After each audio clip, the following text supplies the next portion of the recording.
Would you breathe with me? Absolutely, I will. Let's take 2 cleansing breaths. Okay, let's go. 1, 2, inhale. And exhale. Again, inhale. And exhale.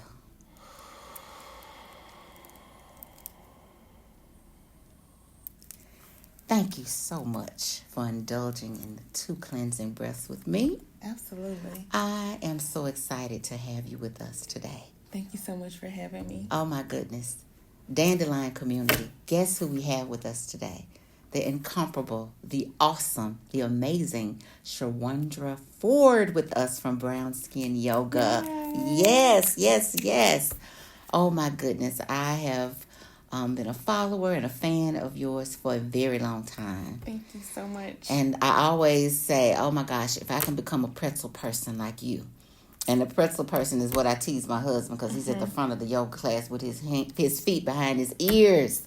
And I'm in the back trying to get my life together with my hands and my legs. But I'm there. I'm getting there. That's okay. I'm present. That's and I'm working towards it at my own pace. But you don't have to be a pretzel person. Yoga is more than just about poses and asanas. So you don't necessarily have to be a pretzel person to practice yoga. Oh, that's good to know. Yes, it's good to know. But I really learned that though over the years. I've learned it over the breath. Yes. Just that space of intentional breathing and being present with myself has meant so much. Absolutely. And also just being mindful that no one ever taught us that breathing was a thing.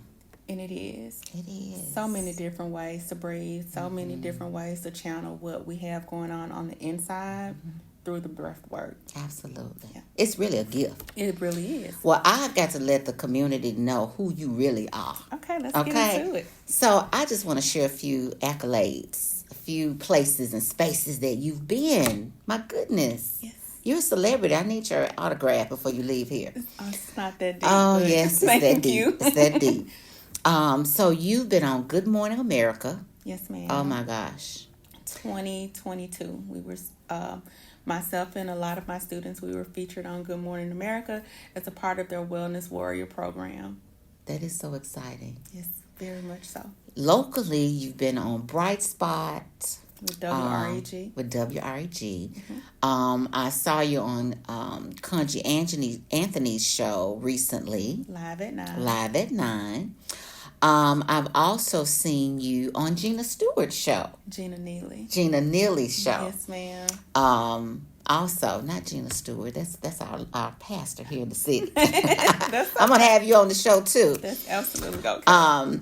And also, you just recently received an award, the CV Award. With the International Association of Yoga Therapists. Yes, so currently I'm in a program now to become a yoga therapist. Okay. I should complete my certification hopefully by the end of the summer. I'm getting ready to start my clinicals.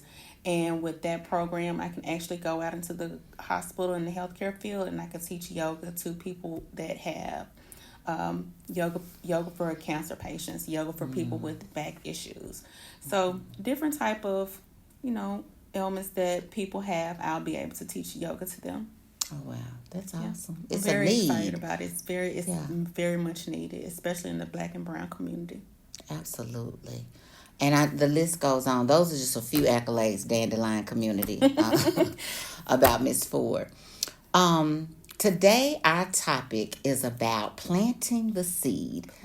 You're familiar with my love of dandelions, and so I really like to use the dandelion as imagery and visualization. I can see it. Yes, in this work. And today is about, planting the seed. It starts with you. Absolutely. The focus of social-emotional learning is, I know that's one of your focuses as well. You have a background in it. We both attended the Momentous Institute. Yes. And received a lot of training under the Momentous Institute in Dallas, Texas. And so we know the research, we know the importance of social-emotional health. Absolutely. But today I want to talk a little bit about how you intertwine social-emotional intelligence into your personal life and get some tidbits on how yoga can be infused and to talk to people that are not familiar with yoga or have their apprehensions about yoga, to maybe help them to have a different mindset. But I want to know first, why yoga? Why brown skin yoga? How did you become introduced to it? And have you been doing this for years? Is this new? What were you doing pre-yoga? Pre-yoga, I was always not so much athletic, but I was always into fitness.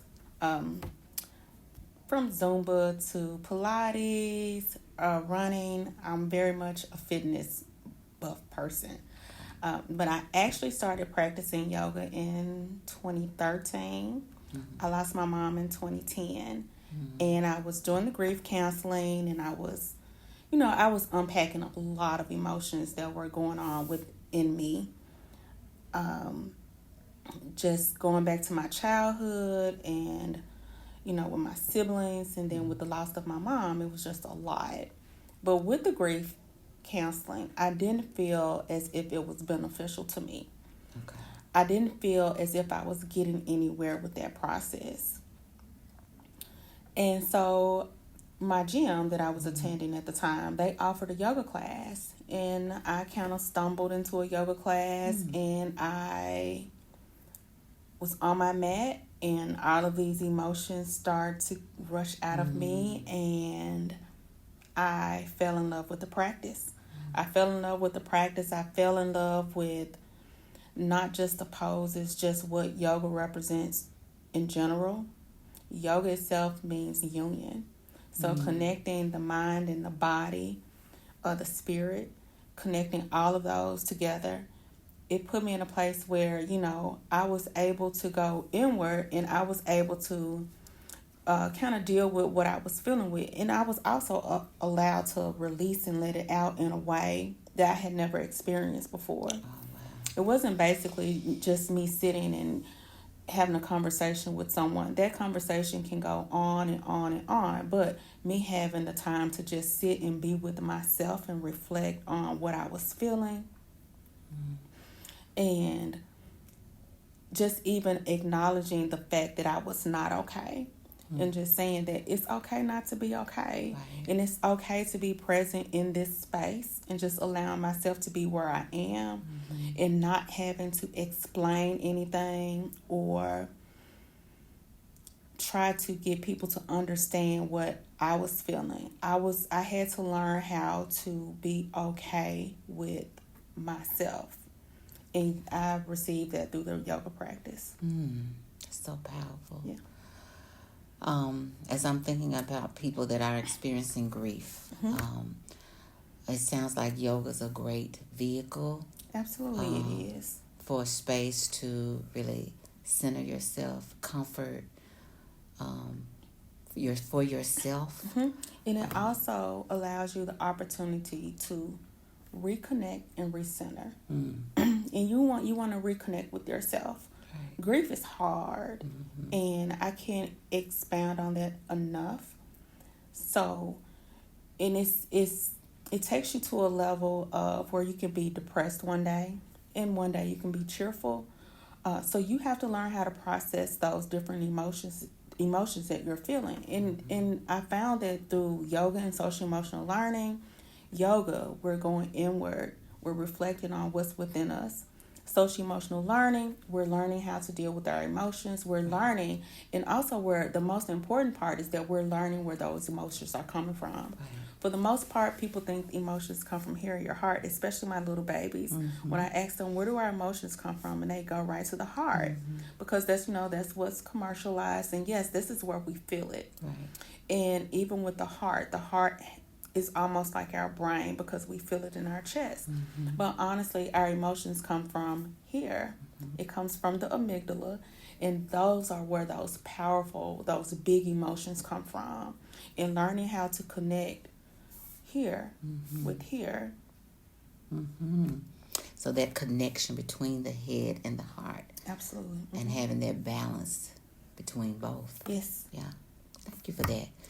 So, what did brown skin yoga? What made you want to start a business Okay, yoga. so let's get into it. Yeah. So with brown skin yoga, I actually worked for the school district for 22 years. My background is IT and finance. Okay. In 2019, I decided I was going to resign, and my husband was like, so what are you going to do? Mm-hmm. And I joked about, okay, I'm just going to teach yoga. I'm going to go to these high-end resorts, and I'm just going to teach. Yeah. And then I came across a kid yoga program. And I just recall going into certain spaces, some private schools, and those students, they would be learning yoga. They would be practicing yoga every day. It's a part of their curriculum. Okay. And because I worked for the school district for so long, I was like, that's interesting that our students within underserved communities and Black and brown communities, they don't have the benefits of the yoga practice. They're not receiving these type of tools and resources. So I came across the kids program. I received my certification. So you have to get your certification in order to teach. So I received my 200 hours to teach yoga to the general public. Okay. And then I went back and I received another 95 hours to actually become a certified kid yoga teacher. Brown skin yoga is just a reflection of us. The people that I think are underserved and that are not receiving the services.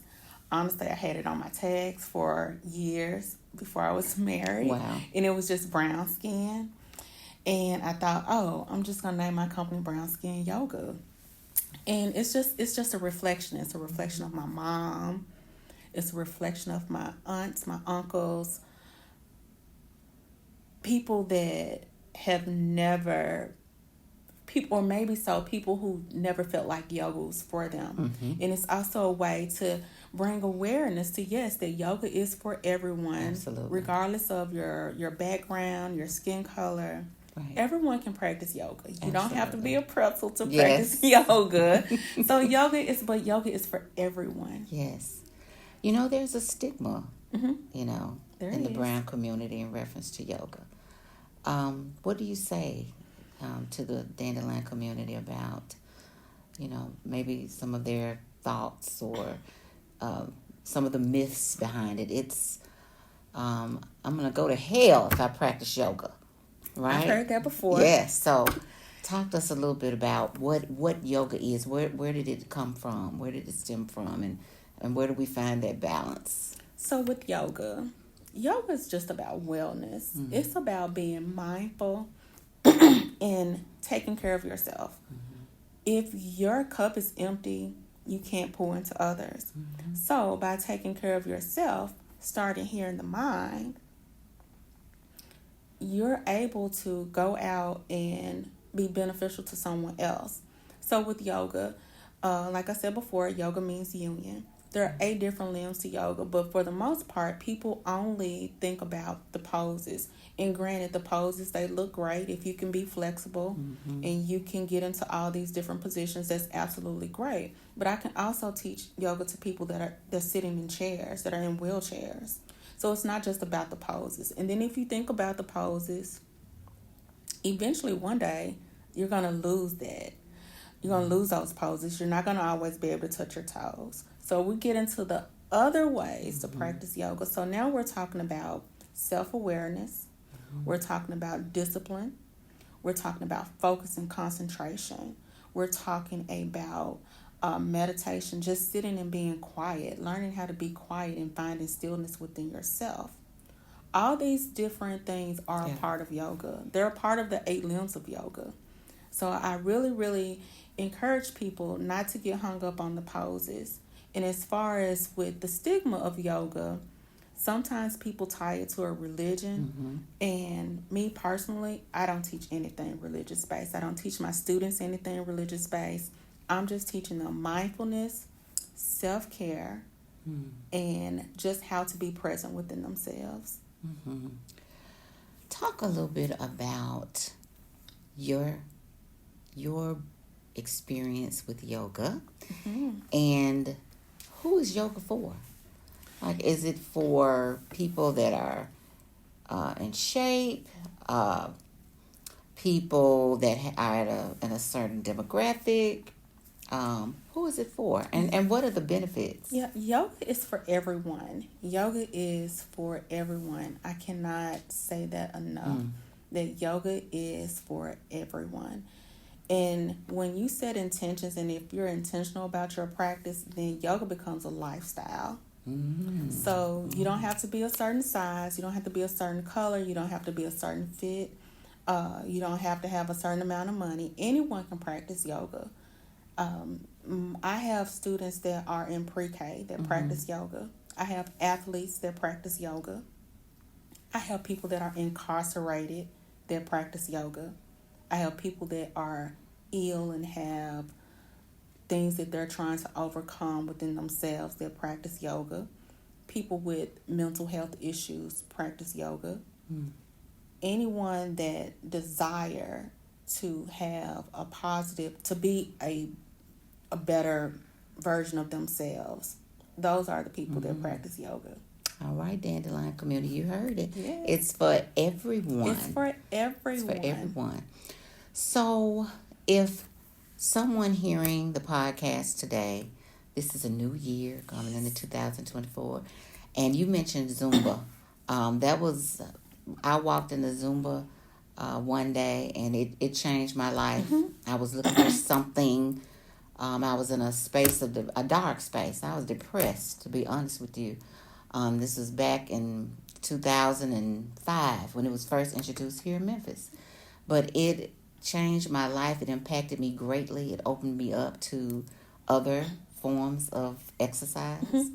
And then I was introduced to yoga as I was learning about social emotional health and wellness. So what can you tell the audience? You mentioned setting their intention. What can you tell someone that might be right now in their personal lives feeling down, sad, lifeless, hopeless even? They may be grieving. Where does yoga, how could yoga fit in? And what do they need to do to take the next steps? The first thing that I would have them to do is find stillness within themselves and breathe. Breathing is very important. The breath work is very important. And I think within the Black and brown community, no one has never taught us how to breathe. We know that we breathe naturally, but I'm speaking of intentional breaths. Breathing in and letting it out, that's heavy. That's releasing a lot off of the chest. Yes. Relaxing the shoulders, just allowing yourself to be exactly where you are. And it's nothing wrong with feeling those emotions. I tell people all the time, if you need to cry, cry. Yes. If that's your way to release, let it go. Yeah. I teach them that with the breath, that if you need to breathe and release and let it go, make that your practice. Find 5 to 10 minutes out of your day. In the morning when you first wake up, allow yourself to just be still and breathe. Allow yourself to go inward and just be still and just be quiet. And even with the practice of yoga, the mental, being able to close out all these different tabs that we have open here in the mind, and just learning how to clear our thoughts and just be still. No one has never taught us how to do that. We feel like we have to be this superhuman person where we're doing all this stuff, and no one has never taught us. And I'm going to even go a little bit farther, especially as Black women. Yeah. No one has never taught us that it's okay just to be still. Absolutely. Yeah. So encouraging people within my community, my little girls that come to my yoga empowerment class on Saturdays, the people that I go out into the community and I teach. I go into the schools and I teach so many different kids, and just that feels so, I am just in awe of myself that I have the opportunity to go out and teach this practice to people.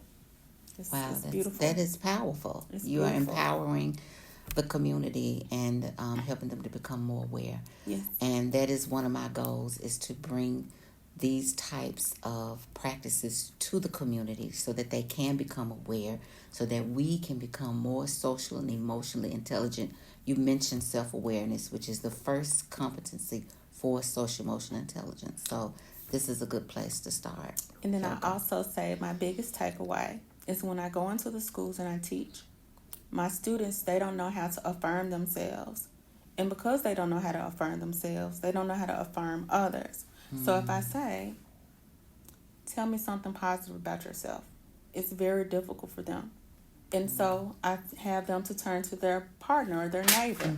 Say something positive about the person that's standing next to you. And they cannot do it. So the takeaway is that if I can't find anything positive to say about myself, and I can't say anything positive to say about you, then of course it's easy for me to walk up to you and take your life. Because for one, I don't value myself. And second, I don't value you. So with this practice, what I'm hoping and what I really want to see within the community and within Memphis is that now we can reduce our crime rate. We're giving our kids the tools and the resources that they need in order to be productive humans, adults, kids. And, with that, I think we can change the world. There's a quote I once read. It said, if you can change a classroom, if I can change a classroom, I can change a community. If I can change the community, I can change the world. Absolutely. Yeah. And you mentioned something earlier about the head and the heart, and that goes back to retraining the brain. Just as we're talking about the community and some of our young people, they don't know. They've never been taught. And you can't, if you don't know, right? You just don't know. Absolutely. You can't grow from a place if you don't know. So we have to be very vocal, and we have to engage with them, and we can't be afraid to go out in the community and be with our own people. Right. We have to be able to provide them with the tools and resources that they need in order to be successful. Absolutely. Thank you for that. Dandelion community, we are definitely getting in the know here with Miss Ford and Brown Skin Yoga. So where can we find your services? Tell us about how we can connect with you, how we can reach you, how can we get to your classes? My studio is located in Whitehaven. I grew up in Whitehaven, and we're located in the Southbrook Town Center. It's at 1254 East Shelby Drive. They can also check me out on my website at www.brownSkinYoga.com, and that's BRWNSKNYOGA, so no vowels. They can catch me in a school. I do wellness tours. I go from school to school, and I teach yoga and social emotional learning to students. And I also go into prisons and I teach. So I'm pretty much everywhere, but if they want to connect with me, definitely my website, Instagram, Brown Skin Yoga, Facebook, the same, LinkedIn, all of the above. Awesome. So, yeah. All right, Dandelions. I want to share a quote that Miss Ford has on her website that I love, and it says, inhale and exhale deeply and completely, because you are already enough. Yes. So I leave you with that, my Destination Dandelion community. I hope that you will join us again for our next upcoming podcast as you get in the know it store with Destination Dialogue.